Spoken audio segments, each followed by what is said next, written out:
where we are no longer being challenged and where our dreams have begun to essentially die.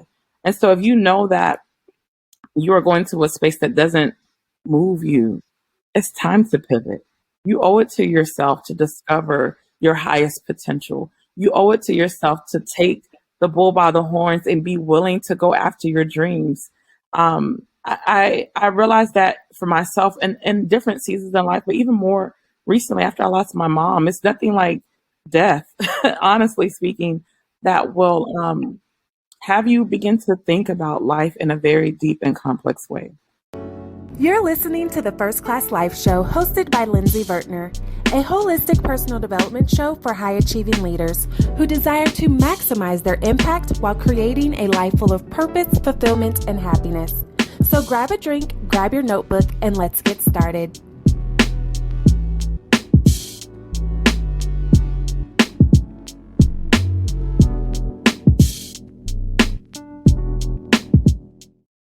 Hey, First Class family. Welcome back to another episode of the First Class Life Show. And today I have the beautiful Chinasa Elue with me. And I'm excited to get into this discussion because I know a little bit of her background. And so I know that she is going to have some good tidbits, okay, to help us grow and develop as the high achieving leaders that we are. So you already know how we do. We're going to hop right to it. No time to waste. Hey, girl. Hey, how are you? Hey, girl. Hey, I'm doing well today. How are you? So good to have you here in the First Class Life Studios. And as I mentioned, I already know a little bit of your background, but I want you to share with the First Class family, like, who is Chinasa Elue really? Like, give us the juice, give us the good tea, and let us know, who are you, girl? All right, now, well, let me pour a little glass then, since we're pouring out some tea. All right, everyone. Hey, welcome. Lindsay, thank you so much for having me today. I'm so excited to be here and talk with you and your guest. So my name is Chinasa Elue. I am a mom to two wonderful kids, a wife to a wonderful hubby of almost 8 years. I am a Nigerian American based out of the Metro Atlanta area. I have a couple of different titles under my belt here. I am a professor. I am an entrepreneur. I run my own coaching and consulting business. And I'm a jack of all trades in a lot of different ways, right? In terms of my entrepreneurial ventures, I run a coaching and consulting business that in the past has traditionally supported professionals of color who have been navigating negative experiences in the workplace. I have since began to pivot now to do work around grief coaching and grief leadership, specifically looking at trauma-informed practices in the workplace. I know we'll get into some of these pieces a little bit later in our conversation, but I'm so glad to be here. The work that I'm doing is really fulfilling and enriching to me in a lot of different ways. So thank you so much.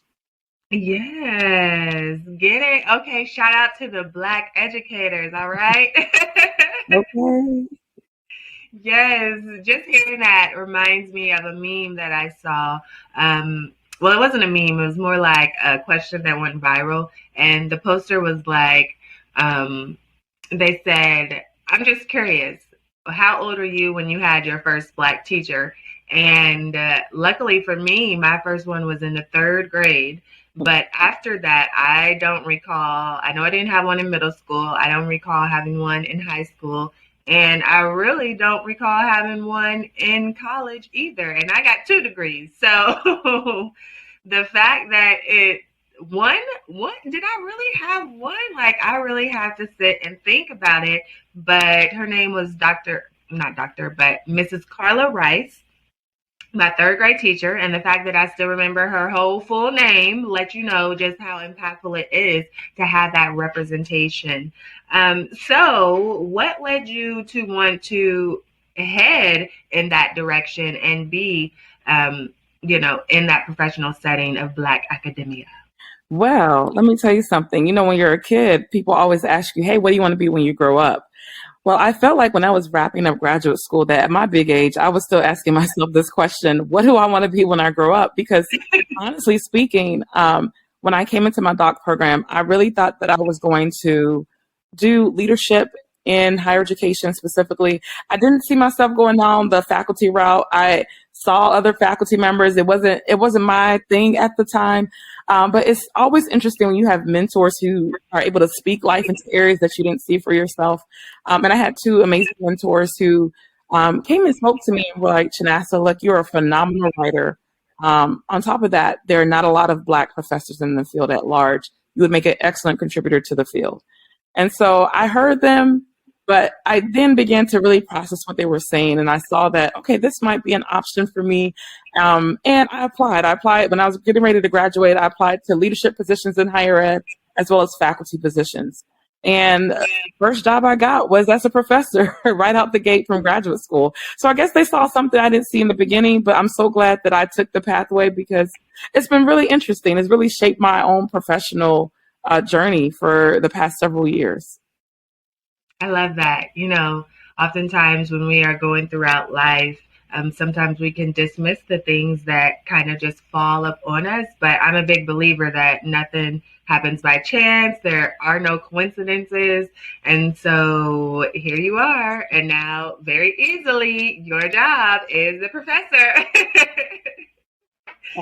So you mentioned that wasn't where you wanted to go. But once you got that acceptance to be a faculty after you applied, did you struggle with like, all right, wait, do I really want to do this? Or this is not how I saw my life going?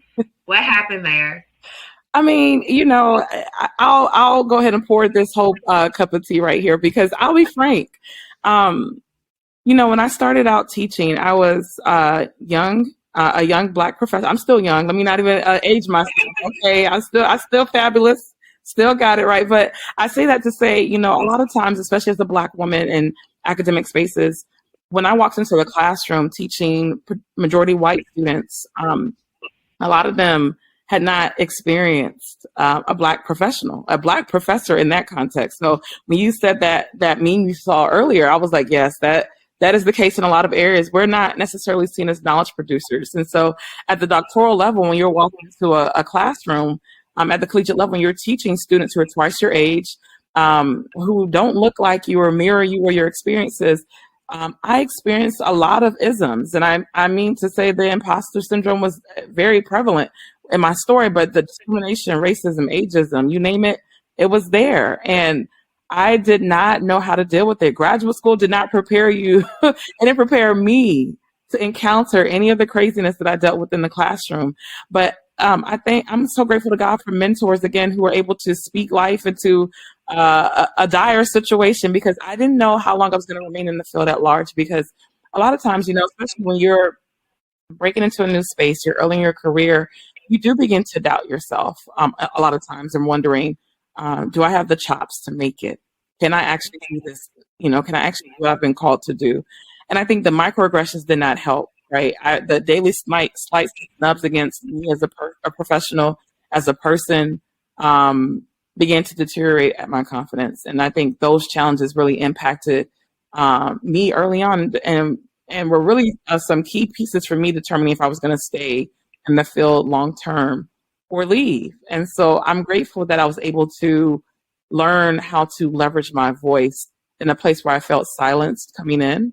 And once I was able to gain my agency, gain control of my voice, and begin to leverage it to advocate for myself, I realized that this is not something that I'm only experiencing. It happens every day to professionals and leaders out here who are the token in their organization spaces, right?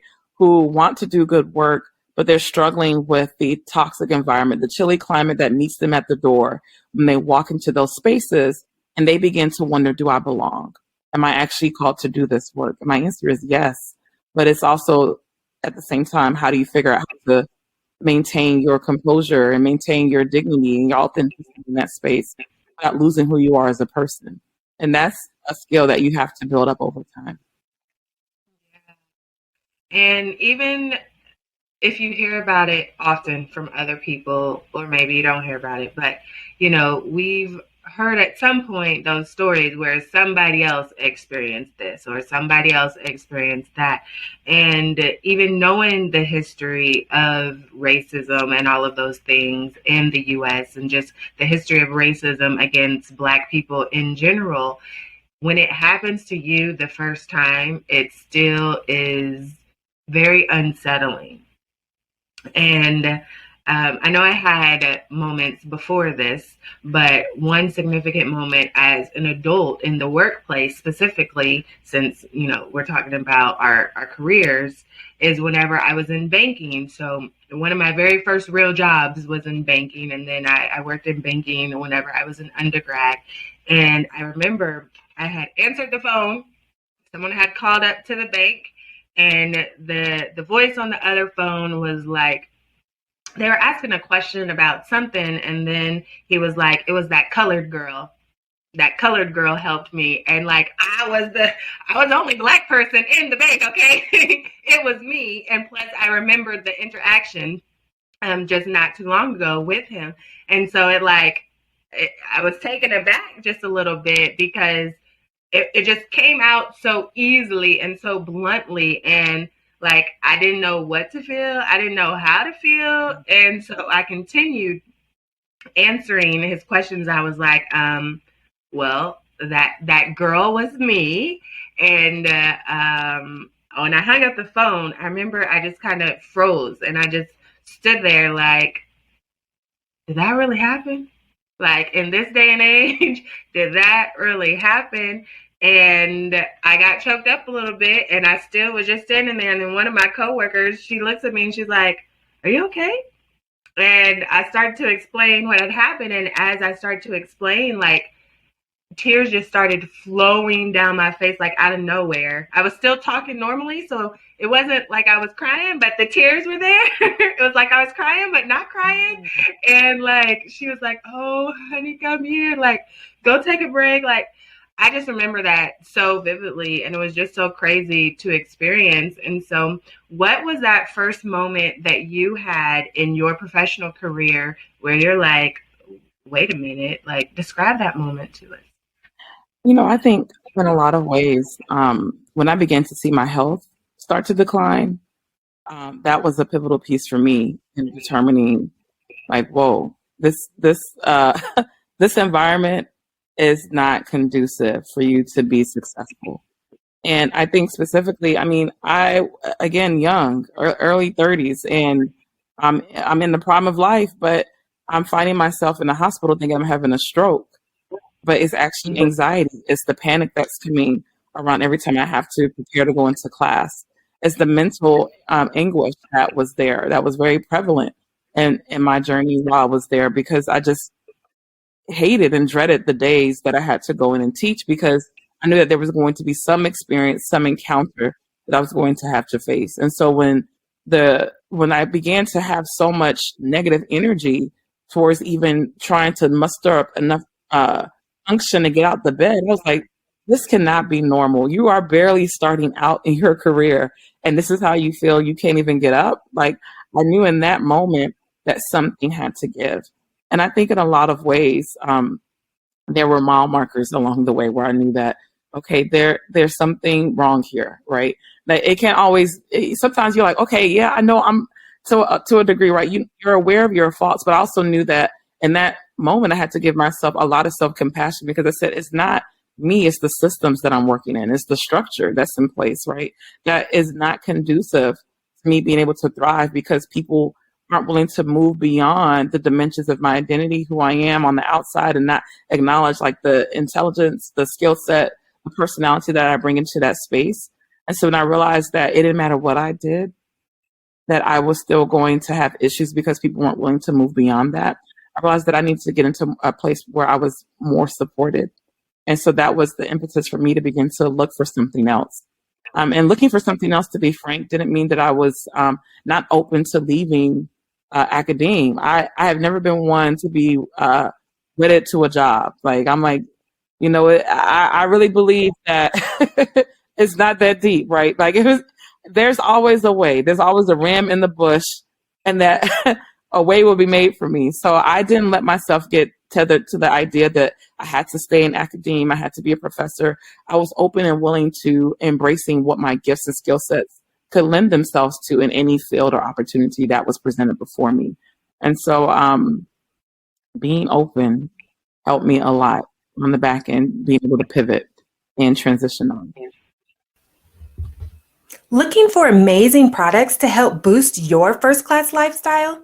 Then head over to firstclasslifeshop.com, where you can treat yourself to personal development books and workbooks, lifestyle affirmation cards, adult coloring books, mugs, notebooks, hoodies, t-shirts, leggings, and more. All products were designed to help you master your mindset, walk in your purpose, and live your first-class life because you deserve it. So treat yourself today at firstclasslifeshop.com. Again, that's firstclasslifeshop.com. I love that you mentioned that, being open, because especially once we put a lot of time and effort into something and it's not working out for us, then it's like, but I spent all these years in school, or I spent all this money, or I did all this work. And we get stuck and glued to that idea, like, all right, this is what I've been preparing myself for. This is what I have to do.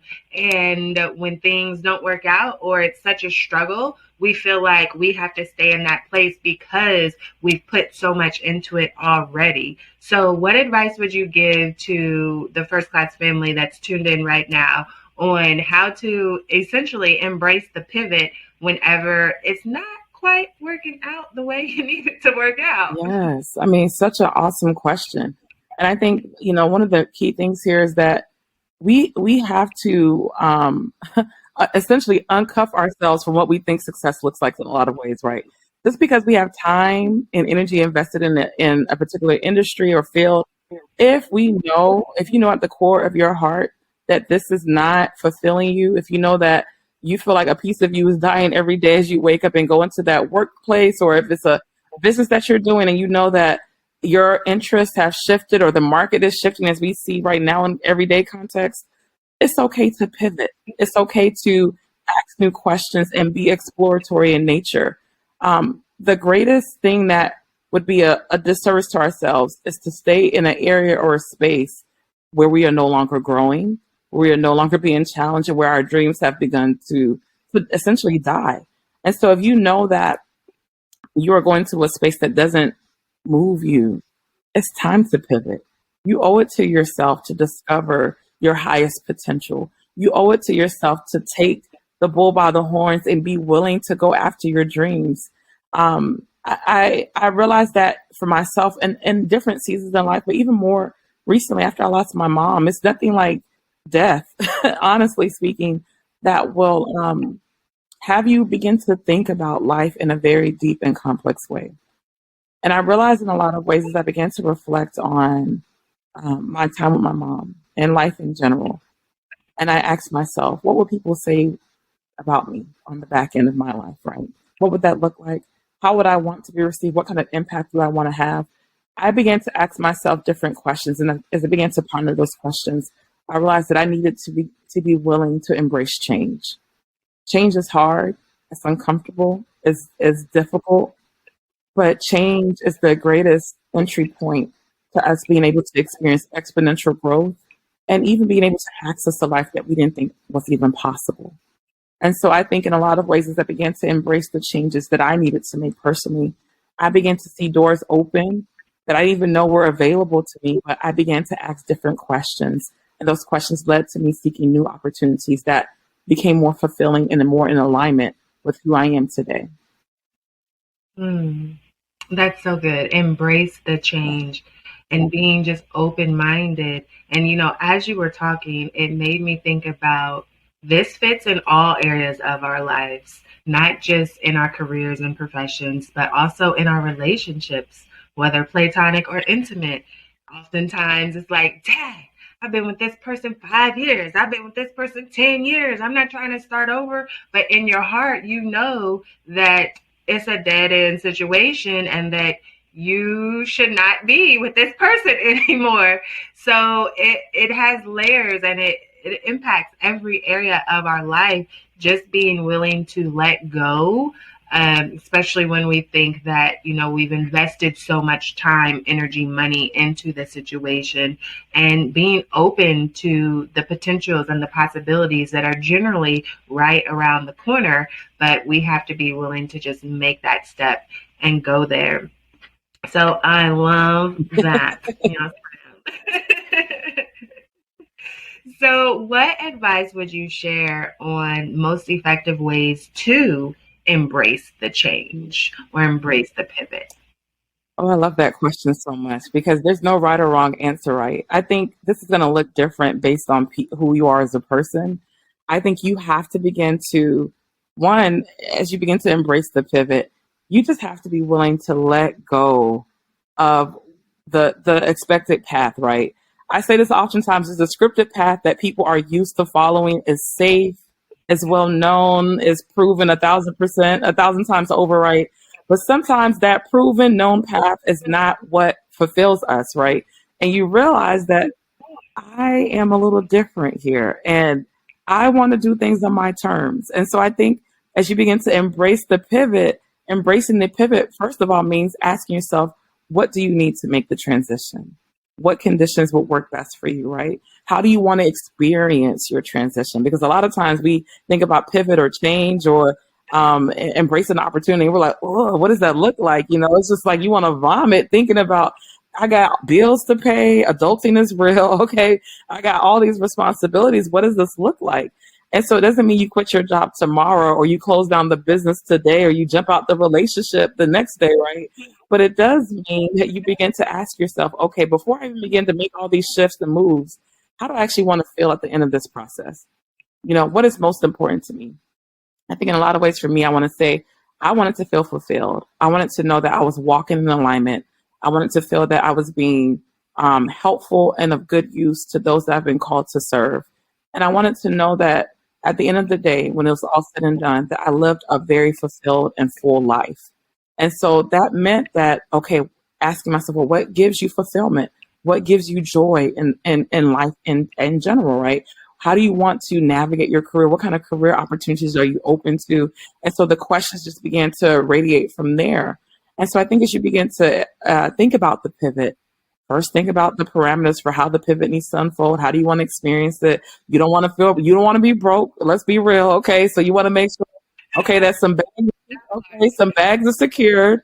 Okay. We're not going to be out here living in these streets. Okay. So first of all, we're going to make sure everything is in alignment, but maybe it's, if you're a professional, but is there an entrepreneurial spirit inside of you that you want to, explore? Maybe you start a side hustle on the low, right? You start seeing how you can leverage your gifts and opportunities to begin to build up that clientele.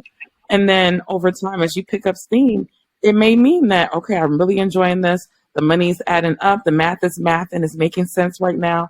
All right, I'm ready to pivot and move on, right? Pivoting smart, pivoting in a way that keeps into account all of the different moving pieces of our lives, because we are not static individuals. We have multiple things that inform and shape our decision-making process. So keeping that at your core, be willing to read books, go to seminars, go to webinars, talk to people, network, get on LinkedIn. I mean, I'm naming some things because these things have worked for me, and this is not a book. There are a host of different things that fulfill us. Get into a new hobby, something that is of interest, but be a lifelong learner. Be willing to tap into those things that you put on the bookshelf. Pull them off the shelf. What do you want to do? What are those dreams that you've held on to, saying, I'll do it tomorrow, I'll do it next year? Do it now. Do it now. Tomorrow's not promised. Just start. Yes, tomorrow is not promised. And I have to repeat that because we get so, it's like, we get so, what word am I looking for? Well, where I'm going with, because I can't think of, it's like it's on the tip of my tongue, but it's not coming out. But, tomorrow isn't promised. And we like to wake up and think that, oh, we have all year, or we have next year, we have 50 more years that we're going to live. So it's okay if I start this later. It's okay if I start this, once the kids are gone to school or once I feel ready. Well, first of all, you never truly feel ready whenever you're exploring different spaces, but we feel like we're old at time, but we see it all the time where kids have passed away, teenagers have passed away, young adults have passed away. I've even had my own experience with, being in a quote fatal car wreck, but obviously I'm still here, and we are not guaranteed tomorrow at all. And so to think that we do have the time, you really never know. Like, your next breath could be your last. You could walk out the door and not make it home. You could go to bed and not wake up the next morning. And I think that we take for granted how precious life truly is. And so we have to be intentional about living life for the right now and not for the time that we think we have. Hopefully we do have that time, but it's not guaranteed to anyone. The one for sure factor that everyone will experience is death, period. You don't know when, you don't know how, but you're going to die. And I don't mean to be like, bleak about it, but it's important. We got to talk about the important issues that impact us as leaders.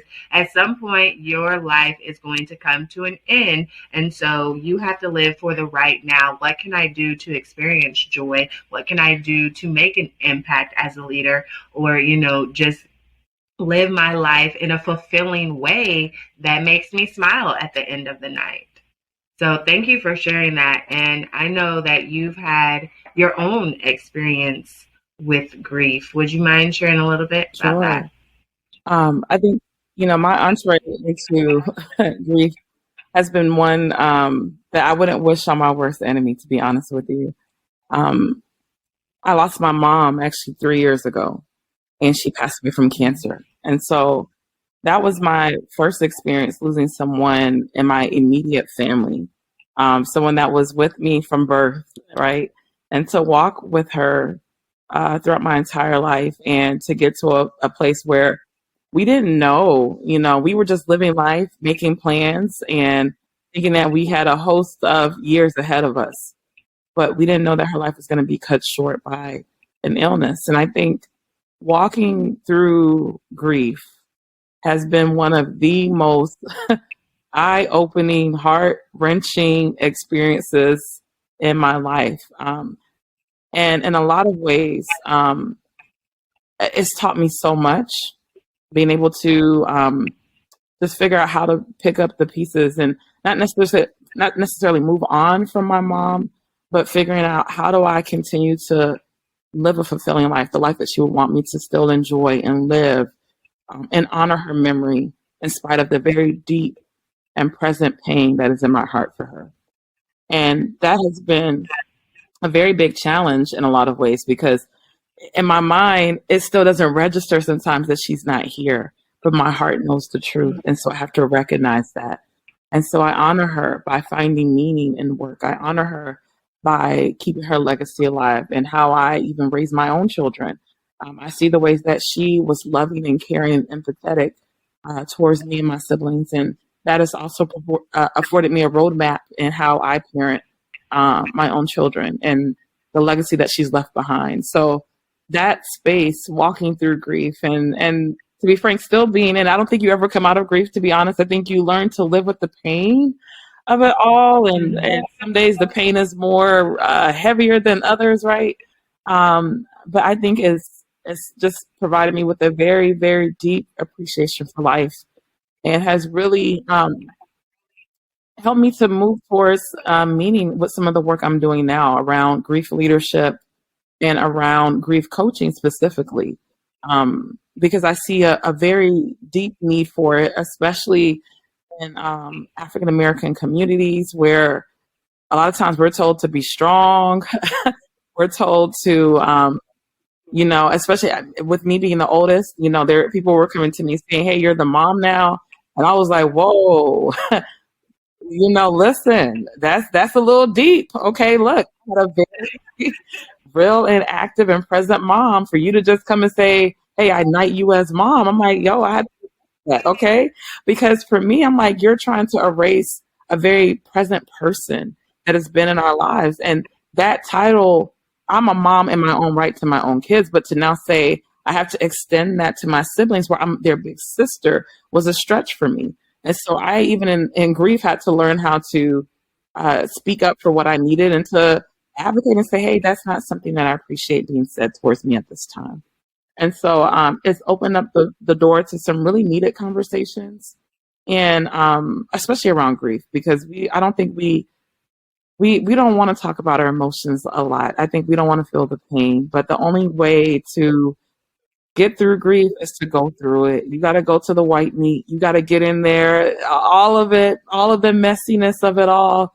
You have to experience it as part of the healing process. You got to cry it out. You got to release it. You got to move your body. I realized, even in my grieving, that movement is medicinal. Exercise is medicinal for me. You got to move your body. You cannot be stagnant. You can't hold that grief inside of you. You got to release it. And so I've learned so much over my grief journey, and it's led me now to the point where I want to be able to support others in their own. It's a very humbling process. It's an honor to be able to walk with people as they're navigating loss. I don't take it lightly because I know how painful it is. And so I'm very grateful to be able to do the work that I'm doing now, even the research that I'm doing now around grief. It's an honor to be able to do it. Well, my condolences. I definitely want to get more into what grief looks like in leadership or how it impacts your leadership. But you said something that I think is important to point out as far as given this new title that you didn't ask for. Because what happens, and I see it all the time, is that we accept them or we feel obligated to accept them. And then we're upset with all of the negative experiences and negative emotions that come along with accepting this title that we didn't ask for, nor did we want. And so what would you say is a good tip or, a self-care practice, or how can someone say, I do not want this?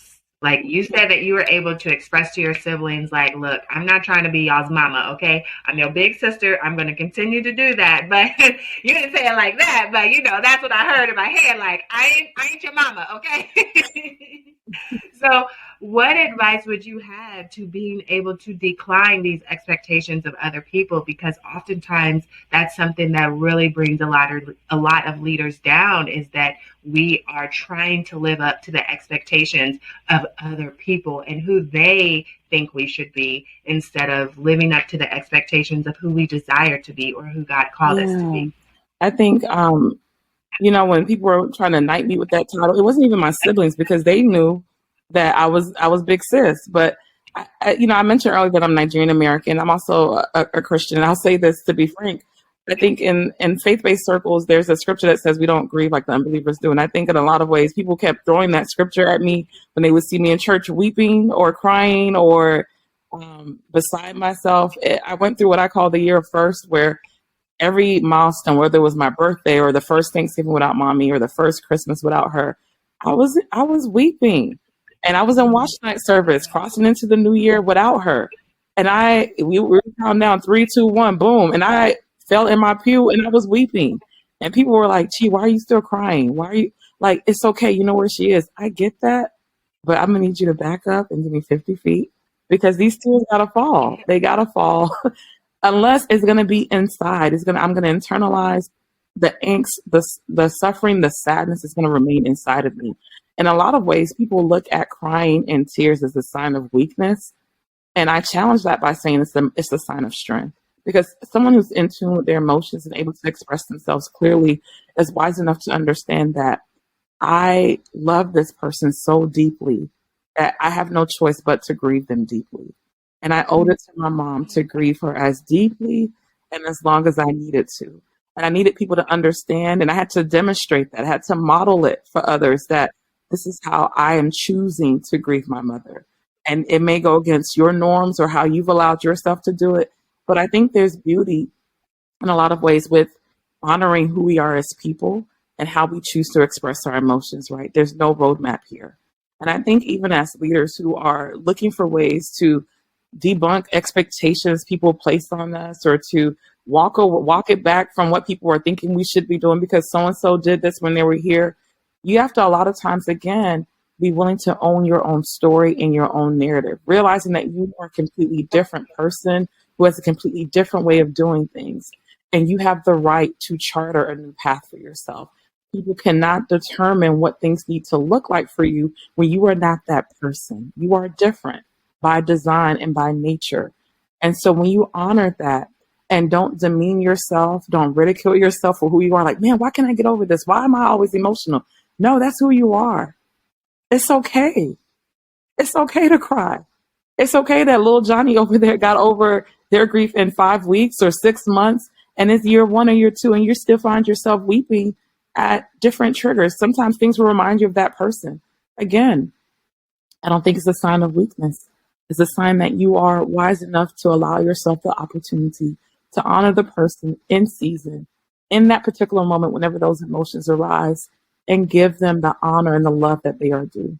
And I see nothing wrong with that. And in fact, that's been the most cathartic thing for me in my healing process as I continue to move forward, is recognizing that I'm going to cry. And if you're scared of tears, I'm sorry. It is what it is, but this is who I am. I've cried in professional settings before. I've choked back to, the whole nine. And I'm very open in saying, hey, it's a hard day for me. If you don't mind, can we reschedule? Be willing to reshift some things, right? If it's a little bit harder. In this day and age, with everything that's going on, I think we could all use some days where, you know what, this is a really hard day for me. I need a little time. Hey, let's just reschedule this for a later meeting date, right? Because today's just not a good day. And sometimes you feel comfortable enough to share with people the reason why. Other times you may not. But I've leaned towards being more transparent and sharing that, hey, I'm just having a moment. If you just give me 15 minutes, I'll be back.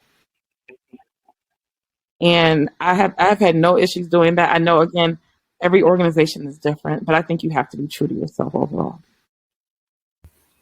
Are you loving the First Class Life Show? Then join our private Patreon community. Not only will you help to support our ability to provide you with great content, but you can also get exclusive perks like bonus videos and resources, discounts, episode transcripts, and more. So what are you waiting for? Join today at patreon.com/First Class Life. Again, that's Patreon, patreon.com/First Class Life. Mm-hmm. Wow, that was some good stuff. And I think it's very important that we are true to ourselves in all of the ways, because it makes life easier. That doesn't mean you won't have obstacles, because that's what life is. Like, we all have our various obstacles that we go through, but being true to yourself makes it easier to go through life. It helps make life more fulfilling and purposeful, because we aren't, hiding behind this mask that we put on. We aren't hiding behind our titles or our roles or things like that. And we are genuinely being who we are called to be, who we desire to be. We are doing things that makes us happy. We are doing things that, brings us peace. And we are letting go of what it should look like, whatever that it is for you. And in this case, that it was grieving. Well, like you said, it's been 5 months. It's been such and such time. You should be over it by now. Says who? Says who? We are all different. We all experience different things. So it's important that we acknowledge our it, and that we create our own rules for our it. I agree. You have to. That was so good. Now, we're going to take a little break, okay? We are going to play a little game, and I think, we getting deep over here, but that's what we do on the First Class Life Show. We talk about the nitty gritty, because these things are important and they do impact us as we are growing and developing into the best person that we can possibly be. So if you don't mind, we're going to play a little game. Cool. Is that cool with you? Ooh. Let me get my timer here. And it's a real easy game. All you got to do is fill in the blank, okay? But you got to do it in 10 seconds or less. All right. So if you miss the buzzer, everybody tuned in is going to need a consequence. So what do you want their consequence to be? It could be they got to do 10 push-ups. They got to run a lap. It could be they got to turn off Netflix for 10 minutes. I don't know. It could be a shot of whiskey. You decide what you want their consequence to be, okay? I'm ready. Okay, so we'll start with something easy, and it'll be, what is your favorite food specifically? Plantain. Fried plantain specifically. Fried plantain. Well, you know. Come on. Okay. Yes. Now, I like mine sweet. Yellow all day. Okay. I remember one time I ordered, and they were not the sweet ones, and I was like, that's not what I wanted. If I'm getting them, I want the sweet stuff. So what is your favorite month and why? Go. December, for the holidays, obviously. And also, it's always a time of rest and reflection for me. It's at the end of the year, everything's winding down. We're in a joyous mood, all the things. Yeah, I love it. Okay. Nice. What is your favorite song, title, and artist? Go. I would say my favorite artist, hands down, is India Ari. I love her. I am thinking of her. My favorite song is The Little Things. There's a song that she has, The Little Things, and she talks about all of the little things in life. It's I don't want to sing it. I'm not a singer, so I'm not going to try you today, nor your audience, okay? But if you go pull it up, it's called The Little Things by India Ari, and she talks about being grateful and having gratitude towards the simple things, the little things, the things that money literally cannot buy. And those are the things that bring joy. So I love that song. I put it on repeat when I'm working. It gets me in the groove right away. So yes. Mm-hmm. And it is so important because we like to think that life is made up of these big moments that drastically change our life, but it's the little everyday things, whether negative or positive, that create the life that we're living in. So good reminder. What is your favorite book, title, and author? Go. My favorite book, I would say I read a lot of books. Whew, that's a hard one. One that just came to my mind, I'm just going to release it. It's called Essentialism by Greg McGowan. Yeah. So you missed the buzzer, but repeat it again. Essentialism by. I like the book a lot because, again, in this day and age, I'm looking to become more minimalistic in determining what and where to spend my time and energy. And that book does an excellent job of helping us ask some important questions and thinking strategically about what is absolutely essential for us during our time on this earth. So I think you got to read that book once a year, to be honest. It's a good one. It's a good one. Got it. And since you missed the buzzer, what is everyone's consequence? The consequence is you got to log out of your favorite social media app for the day. Ooh, for the day, not even for the day. She said and go do something fun. Go outside. Okay. I hope y'all are up for the challenge, and y'all better do it. Okay, y'all better do it. So what is your favorite place to travel specifically? Ooh, anything tropical. More recently, I just went to Jamaica, and take me any day. Okay, one love all day. Love it. Yes. Funny story. First time I went to Jamaica, I swear I got married like 15 times throughout the week. Every time I turn around, it was somebody, will you marry me? Will you be my wife? I'm like, wait. First of all, I'm already married. Second of all, no.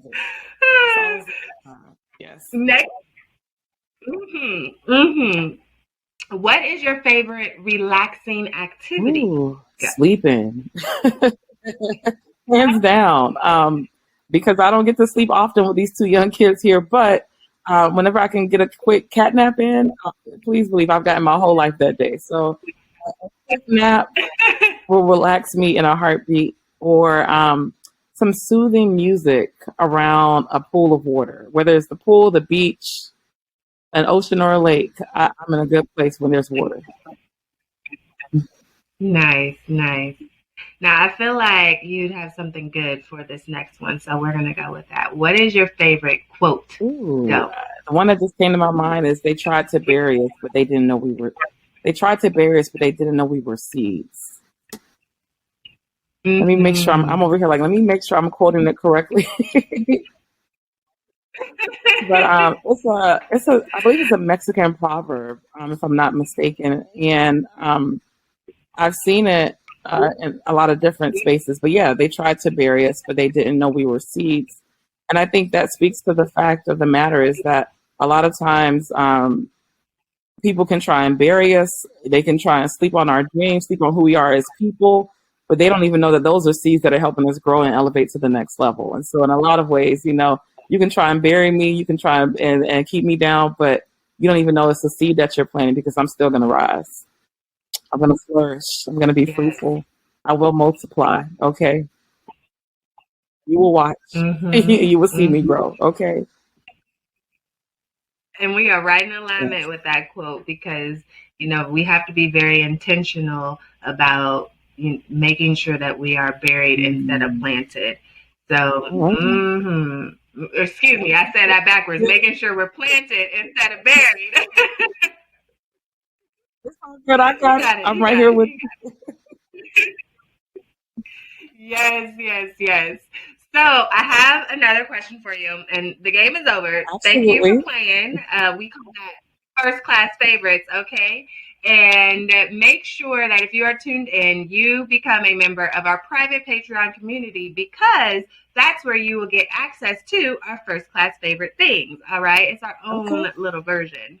And you will be able to have our first class favorite playlist, book reading list, places to travel, because we're all about being cultured, you know, and relaxing activities, because we prioritize self-care in our lives. And it's uniquely curated by all of the phenomenal guests that have been here on the First Class Life show. So if you want access to that content, make sure you are a member of our private Patreon community, and you will get to see the list. Okay? So with that said, I have to ask you a signature question that I have to ask all of my guests, because living your first class life is about living the life that you desire fully. It's about being intentional about the life you're creating for yourself. And there are so many different factors that go into creating a life full of purpose, fulfillment, and happiness. And so First Class Life is actually an acronym. And each letter of First Class Life stands for the different characteristics and skills that you want to embody into your lifestyle, so that you can do just that, create a life full of purpose, fulfillment, and happiness, while impacting the world, yes? Now, I'm not going to go and explain what all of those factors are right now. If you want to find out what they are, then you can do one of two things. You can either go to firstclasslifeshop.com and purchase the book, First Class Life, 10 Key Factors for Creating a Life Full of Purpose, Fulfillment, and Happiness. Or you can go back and listen to the very first episode of the First Class Life show, where I explain each of them in detail.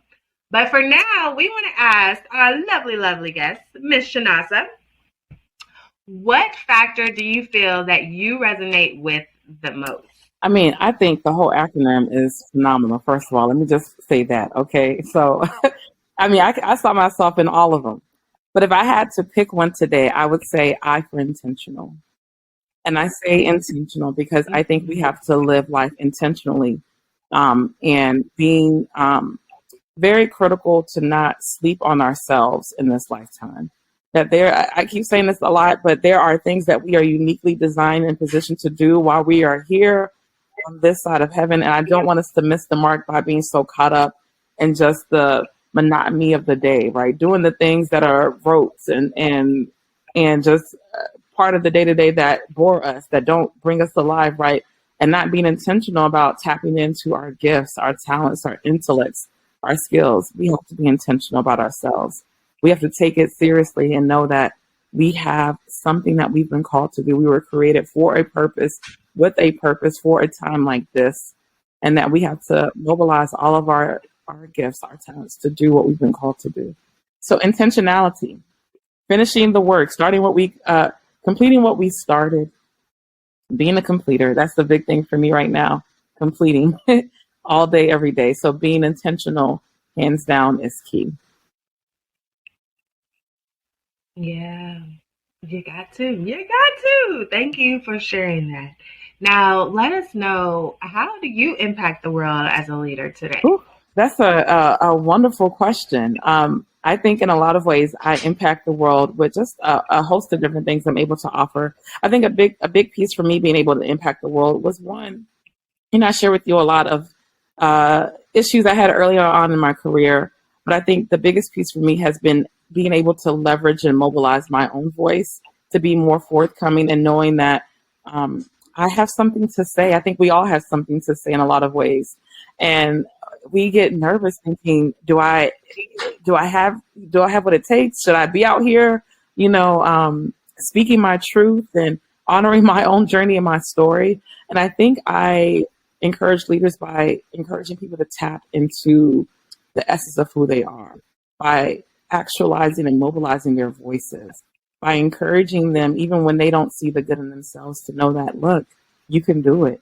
There may have been no one else has done it in this particular manner, but you have the opportunity to do it in a way that's true to you, that doesn't devalue who you are as a person, that doesn't feel icky on the inside or make it feel like you're selling your soul to chase a dream, but to know that you can do things that are in alignment with you physically, emotionally, and spiritually, that maintain who you are as a whole person and integrity. And so I do that through my speaking. I speak a lot to different audiences, to be honest, on a host of different topics. But my overall goal in doing that is to make sure people leave feeling equipped and empowered to do what they need to do.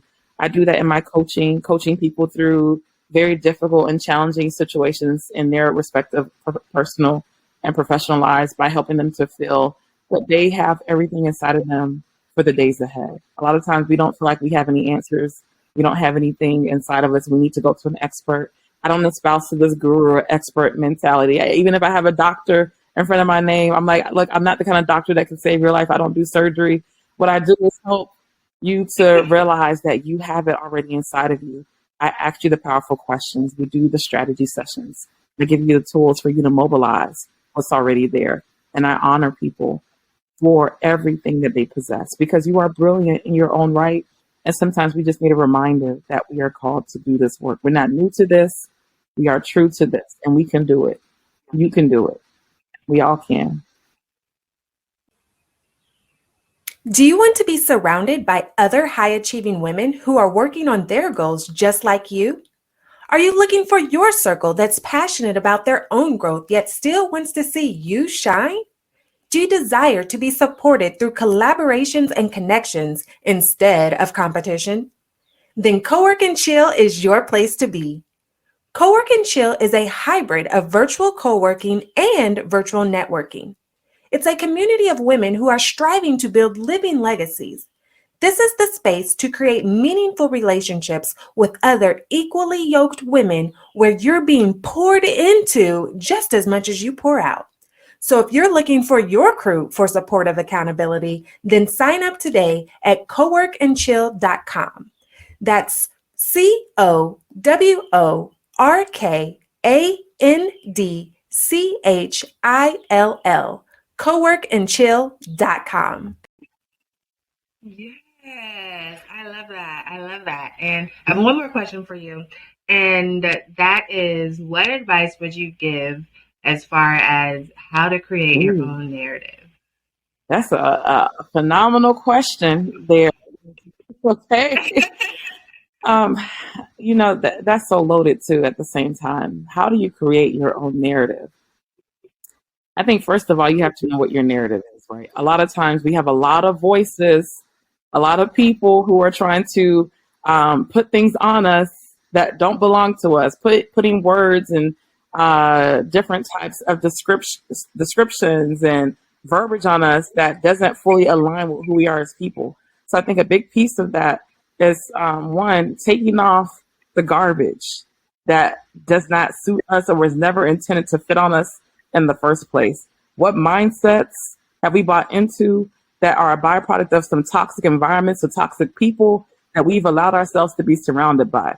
When you realize that the ways that perhaps you may be thinking right now in real time are a byproduct of some craziness, some of the foolishness that we've been a part of, you make the choice to say, one, I choose to no longer involve myself in those particular relationships, communities, organizations, and I choose instead to go into a space where I feel fulfilled, affirmed, and valued.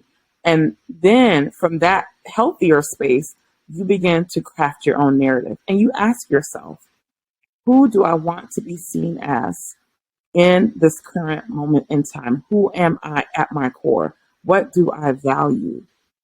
Where do I want to have my impact lie? You begin to ask those questions from a clearer perspective outside of all the toxicity. And then you begin to walk forward in crafting your narrative, doing activities and actions and things of that nature to move you closer to the more holistic version of your story that you've been working towards all along. A lot of that comes through first assessing your current environment and asking yourself, is this conducive for optimal growth? And if it is not, I want to encourage you to try and align yourself as quickly as you can into spaces, organizations, relationships, and people that will help foster your growth. And a mic drop on that. See, look. You got to be intentional about all of those things. Yes. So thank you for being a phenomenal guest. Please let the First Class family know, how can we find you on these internet streets? Yes, the internet streets are always talking. So if you want to find me, I am on Twitter and most active on Instagram, to be frank, at Dr. Chinasa Elue. So that's at Dr. DrChinasa Or you can visit my website at www.drchinasaelue.com. And you can find me on those internet streets and reach out to me. I would love to chat with you or answer any lingering questions from our talk today.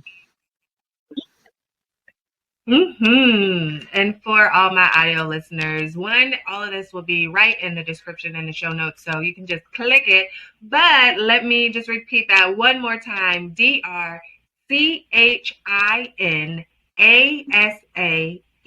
Elue. All right, so put some respect on her name, okay? Now, do you have any final advice on how we can create a first class? I mean, you're doing it now by listening to this podcast, first of all. So let me go ahead and just do those. Okay. Step one. Okay, you already started. I think step two would be, honestly, we talked about so much today. I just want to encourage everyone, again, to just, I keep saying intentionality is key here, but intentionality and consistency, to be honest. Be honest with yourself. What do you want in this life? I think we gotta ask ourselves that question. What do you want? What do you want in love, in life, in relationships, in business, in your career, you name it? What do you want? We're so used to hearing what people think we should want at these particular markers in our lives that we don't even have the opportunity to reflect at times and think about, is this truly what I really desire?